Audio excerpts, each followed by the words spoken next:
विषय बोलू नये. कोणताही सदस्य बोलत असताना दुसऱ्या सदस्याने मध्येच बोलू नये. सभागृहाची शिस्त सर्वांनी पाळावे.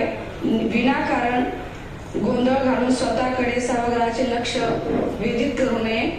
कोणत्याही नागरिक प्रतिनिधित्व सन्माननीय सदस्य यांच्या नावाना अधिकारी कर्मचारी यांच्या नावाचा उल्लेख करणे कायदा धरून नाही. त्यामुळे सर्व सभागृहाला सूचित करण्यात येते की काही सूचना आहेत. सभागृहातील प्रत्येक विषयावर सत्ताधारी पक्षाचे 2 व विरोधी पक्षाचा 1 सदस्य बोलेल. सन्माननीय सदस्य यांनी माझ्या परवानगीशिवाय बोलू नये. कोणताही सदस्य बोलत असताना दुसऱ्या सदस्याने मध्येच बोलू नये. सभागृहाची शिस्त सर्वांनी पाळावे. विनाकारण गोंधळ घालून स्वतःकडे सभागृहाचे लक्ष वेधित करू नये. कोणत्याही नागरिक प्रतिनिधित्व सन्माननीय सदस्य यांच्या नावाना अधिकारी कर्मचारी यांच्या नावाचा उल्लेख करणे कायदा धरून नाही. त्यामुळे नावाचा उल्लेख करू नये. कर्मचारी अधिकारी व कामकाजाविषयी व पदाचे नाव घेऊन बोलावे.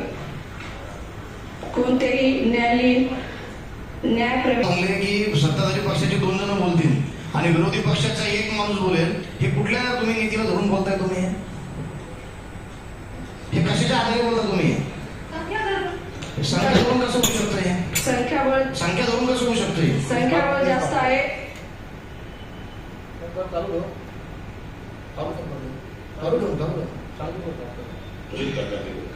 सर्व सभागृहाला सूचित करा घेऊन बोलावे.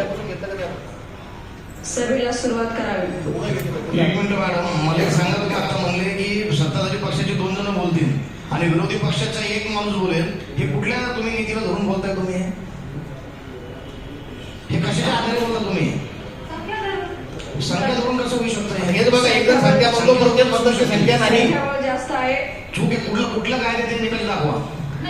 कुठल्या कायद्यात आहे निकष दाखवा. संख्या धरून म्हणले तुम्ही मॅडम, मला तुम्ही निकष दाखवा की संख्या अशी आहे आणि असं असतं म्हणून. संख्या धरून नाहीये. सांगा काय. सभागृहात प्रत्येक विषयावर सत्ताधारी पक्षाचे 2 व विरोधी पक्षाचा 1 सदस्य बोलेल. अरे बघ का, त्याचं कारण सांगा ना. त्याचं कारण सांगा. असं का? त्याचं कारण काय? त्याचं सत्ताधारी 2 पक्ष आणि विरोधी 1 असं कसं होऊ शकतं? म्हणजे विरोधी पक्षाचा आवाज दाबून टाकायचा का? विरोधी पक्षांना काही प्रश्न मांडायचे नाहीत का? बोलण्याचा अधिकार आहे. बोला ना तुम्ही. मग बोला ना. मग तसं नाही. तुम्ही आता नियम सांगितला तो नियम चुकीचा आहे मॅडम. नाही, नियम चुकीचा नाहीये. नाही, हा नियम नाहीये. असा नियम कुठं? हा कुठंही कायद्याला धरून नियम नाहीये. हा जर कायद्याला धरून असं तर मी करू. बघा, महापौर यांना अधिकार असतो त्यांच्याही काही गोष्टीचा. तुम्हाला काय जर बोलायचं असेल, चॅलेंज करायचं असेल तर तुम्ही करू शकता. बरोबर आहे. करू शकता. हो, तुम्ही त्यांना चॅलेंज इथं टाकतो. तुम्हाला काय बोलायचं बोलले तुम्ही. आता तुम्ही बसू शकता. त्यांनी सांगितलं बसायचा विषय नाही साहेब. ऐकून घ्या. असा विषय नाहीये. ऐकून घ्या साहेब. आमचं पण ऐका ना. महापौरांना घरचे नियम नाही लागू करता येणार इथं. महापौरांना जे नियम लागू कायदा काही गोष्टी संख्याच्या आधारे म्हणजे बसत नाही ते. आणि यांची संख्या 41 आहे. तुम्ही विरोध कायदा दाखवा. आधी नाही कायदा दाखवा. इथं प्रत्येक कायदे वेगवेगळे असतात. असं नाही. आम्हाला काय म्हणायचं साहेब, एक पण तुम्ही प्रश्न केला ना, त्याचं उत्तर देऊ तुम्हाला. महापौर बोलून घ्या. असं नाही. मला एक सांगा तुम्हाला, आम्ही एक काम करतो, सभात्याग करतो, चालले जातो. तुम्ही सभा करा, या विषय संपवा. म्हणजे तुम्हाला जर समजा विरोधी पक्षाचा जर आवाजच नाही ठेवायचा आणि कुठलाच नियम न लावतो तुम्ही हा नियम लावला. हा कुठला नियम आहे? हा कोणत्याचा नियम आहे? मला नियम दाखवा ना तुम्ही. मी तुमचं स्वीकारतो ना. आम्ही तुम्ही जसं म्हणला मी तसंच करू. आम्ही अजिबात त्याच्यामध्ये गडबड गोंधळ करत नाही. फक्त मला तुम्ही तो नियम दाखवा एवढंच साधा सर्व बोलतोय. कायद्याला धरून बोलतोय मी. कायदा सोडून जर बोललो तर वेगळी गोष्ट आहे. याला पण आम्हाला गरज नाही. स्पीकर जास्त आवाज महापौर मॅडम, आपण सरकारला विषय या ठिकाणी महापौर मॅडम सूचना दिल्या आहेत. त्या सूचनाचं सर्व सदस्यांनी पालन करावं आणि विषय पत्रिका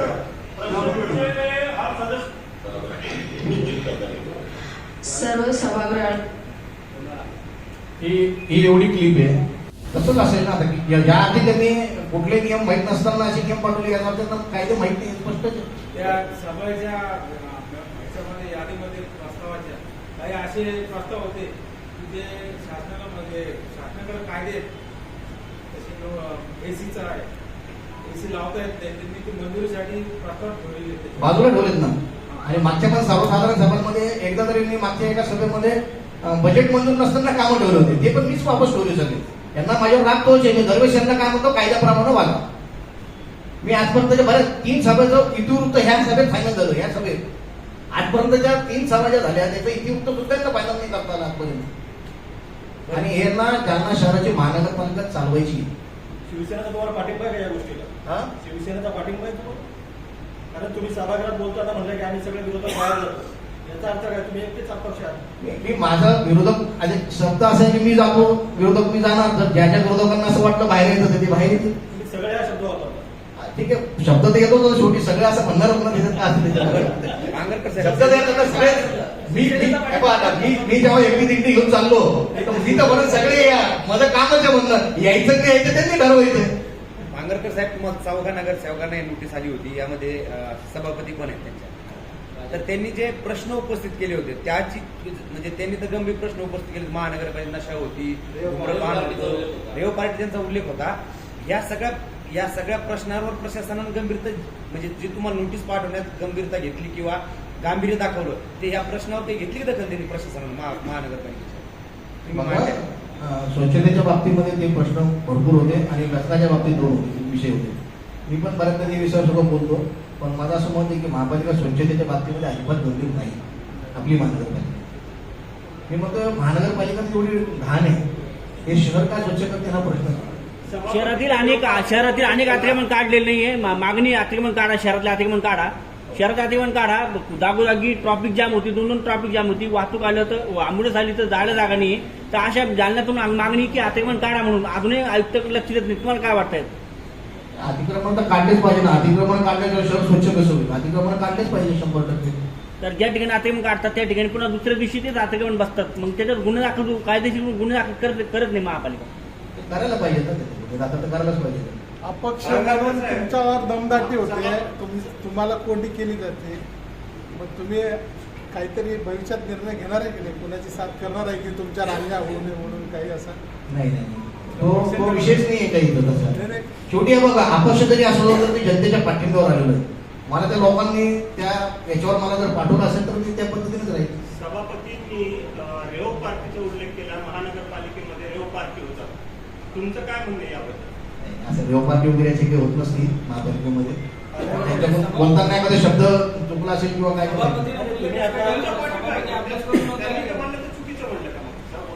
नाही, सभापतींनी बाकीचं जे मांडलं ते बरोबर मांडलं. तर रेव पार्टी संदर्भात तुम्ही बोलत असाल तर रेव पार्टी हा जो विषय आहे तो वेगळा असतो. कदाचित ते त्यांचा संदर्भ देताना चुकला असेल. महापौरांनी उद्या जर नोटीस मागे घेतली तर तुम्ही दिलेली कायदेशीर नोटीस तुम्ही परत घेणार का?